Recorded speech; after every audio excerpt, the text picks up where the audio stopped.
წყალტუბოს მუნიციპალიტეტში სახალხო ზეიმის შემოდგომის წყალტუბო მასშტაბურად აღინიშნა. მუნიციპალიტეტში შემოდგომის წყალტუბოს ფარგლებში დაგეგმილი მრავალფეროვანი აქტივობები დილიდან დაიწყო. სპეციალურად მოწყობილ ფარგლებში ტრადიციული სამზარეულო იყო წარმოდგენილი. ასევე მოეწყო სახალხო მსვლელობა ყვავილების გამოფენა და ფლეშმობი. ქალაქში გაიმართა წიგნებისა და სამხატვრო ნიმუშების გამოფენა გაიდვა, ასევე სპორტული ღონისძიებები, ველურბოლა და მკლავჭიდი. მოგვიანებით იმერეთის გუბერნატორმა და ადგილობრივი ხელისუფლების წარმომადგენლებმა საპატიო წყალტუბოელების სიგელებითა და სიმბოლური საჩუქრებით დააჯილდოვეს. სახალხო ზეიმი მუნიციპალიტეტში გალა კონცერტით დასრულდა, რომლის რეჟისორიც ლაშა ონიანი იყო.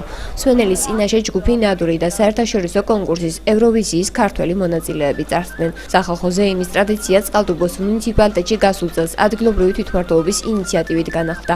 მსგავსი მასშტაბით კი წელს პირველად აღინიშნა.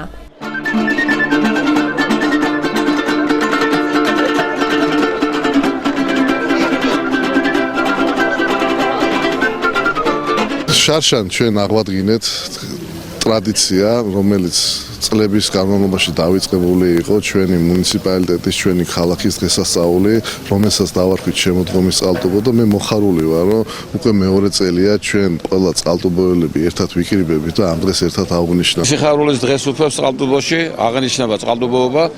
უკვე მეორედ აღენიშნება, ბოლო დიდი ხანი აღარ იყო დავიწყებული იყო კომუნისტების პერიოდის შემდგომ.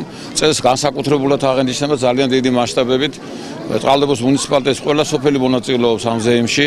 იმართება უამრავი სპორტული დღესასწაული, სპექტაკლები იმართება, უამრავი სტუმარია ჩამოსული და დიდი სიხარულია მოკლედ წყალტუბოში. ამ ქალაქის დღესასწაული დაახლოებით 20 წელი შეწყვეტილი იყო ტრადიცია ამ ქალაქის დღეობის. ჩვენ აღვადგინეთ ეგ ტრადიცია. და ადრე იყო მხოლოდ სოფლებზე გათვლილი ეს ღონისძიება. სიახლე არის იმაში, რომ მთლიანად მთელი მუნიციპალიტეტი არის ჩართული ამ ღონისძიებაში.